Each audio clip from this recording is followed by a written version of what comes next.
Ai, Jesus. Ai, Jesus. Pessoas precisam entender que o meio gospel é um sistema, gente. Eu vim de lá, entende? Então, tipo assim, eu ganhei muita grana. Se eu estiver cantando o Bonde do Tigrão, ou se eu estiver cantando o Espírito Santo que eu cantava, tá saindo do mesmo coração e indo pro mesmo coração. A primeira trombeta a tocar, um grande meteoro vai cair no mar. Pela segunda vez que a trombeta soar. Meus irmãos, o inimigo de nossas almas, ele quer te enganar. E este é o principal propósito que ele tem para levar o maior número de almas com ele para o abismo.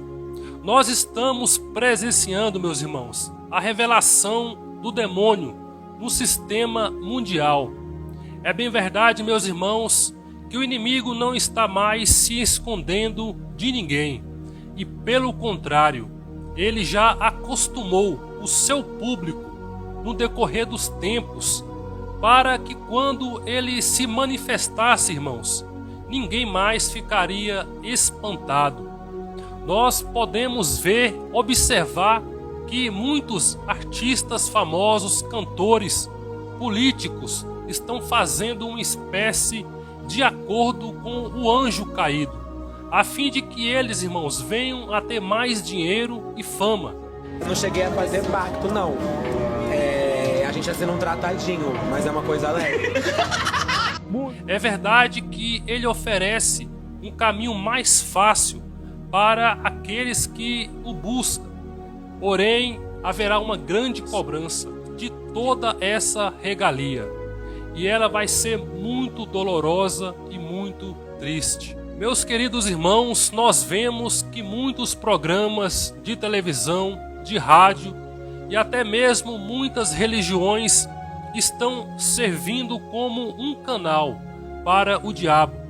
E agora eu te faço aqui uma pergunta. Meu amigo, o que você vem assistindo e escutando nesses últimos dias? Com que tipo de alimento, com que tipo de comida você tem alimentado o seu cérebro no decorrer do mês? Será que é algo bom que vai dar frutos ou é algo ruim que pode, infelizmente, atrair maldições para a sua casa? Porventura você está dando legalidade aos demônios, meus irmãos? Irmãos, é bem verdade que o fim está muito próximo e a volta de Jesus é real e não vai demorar. Sei que estamos, irmãos, acostumados a ouvir sobre a volta de Cristo há muitos anos. E muitos, infelizmente, já se acomodaram. Porém, eu te falo aqui agora, é necessário um despertamento urgentemente. Meus amigos, pois estamos vivendo tempos de apostasia. Bíblia, ele mijou em cima da Bíblia. E ele pisou, ele disse... Meus irmãos, e esse é um dos sinais mais claros da volta de Jesus, é a grande apostasia dos últimos dias, na qual nós já estamos presenciando na atualidade.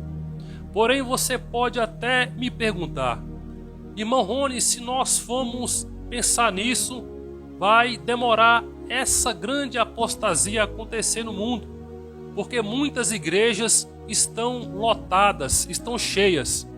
Mas, meus irmãos, não é preciso sair do sistema religioso para ser um apóstata, porque a apostasia, meus irmãos, é abandono da verdade de Deus e negar as verdades fundamentais da Bíblia Sagrada. Ou seja, meus irmãos, negar o próprio Deus. Em Gálatas, capítulo 1, versículos 6 e 8, o apóstolo Paulo, ele exorta os irmãos ali porque eles estavam, irmãos, abandonando o verdadeiro evangelho para seguir outro evangelho. E isso, irmãos, é um sinal claro de apostasia.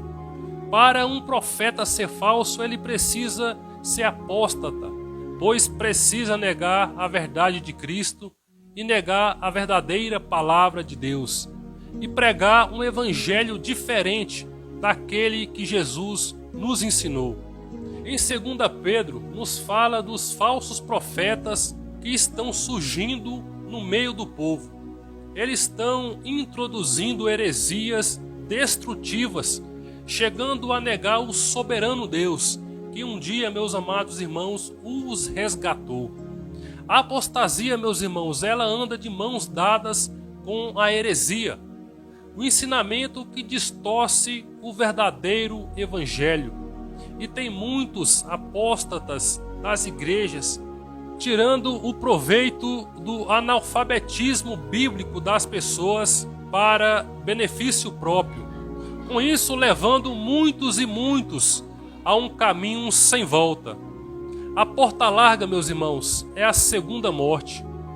Queridos, já está perto de surgir o anticristo.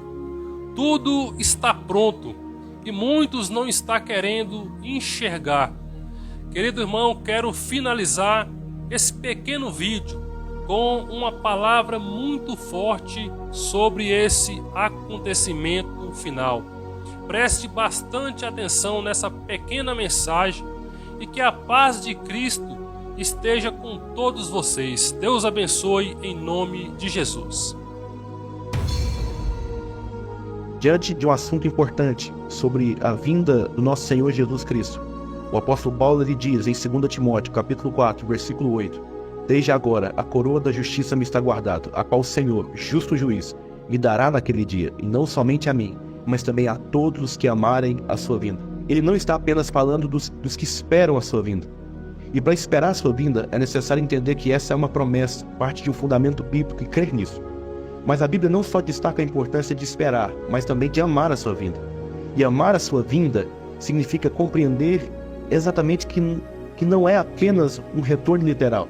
Não somente isso, mas entender também que isso significa o desfecho de toda a obra da redenção.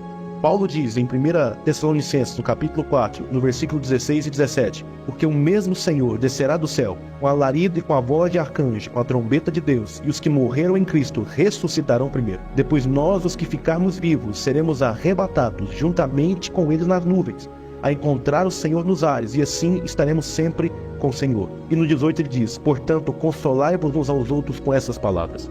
Paulo está dizendo que a nossa esperança é o Senhor, é a vinda do Senhor, é o retorno de Cristo. E é tão importante isso, que o cristão que vive sem pensar ou esperar o retorno de Cristo, a sua alma perderá a esperança e sucumbirá à dor. Porque o Senhor Jesus ele prometeu voltar. E ele disse em João, no capítulo 14, não se turbe o vosso coração, credes em Deus e credes também em mim. Creiam no que eu estou dizendo a vocês. Vocês não vão ficar órfãos, ele destaca no verso 18. Não vos deixarei órfãos, voltarei para vós. A promessa de Deus é que há um retorno literal de Cristo, que nós devemos não só entender, esperar, mas amar a sua vinda. Porque diferente do tempo, do momento em que vivemos hoje, onde nós nos encontramos e nos deparamos com angústia, com dor, com aflição, a Bíblia diz que naquele dia Ele enxugará toda a lágrima. Naquele dia nós teremos os nossos corpos transformados e, de fato, seremos ausentes de todo e qualquer tipo de problema, de aflição, de dor, de angústia, que seja perca. Nós seremos libertos da presença do pecado. E, de fato, nós reinaremos com o Senhor. Essa é a nossa viva esperança, o retorno do nosso amado Senhor Jesus.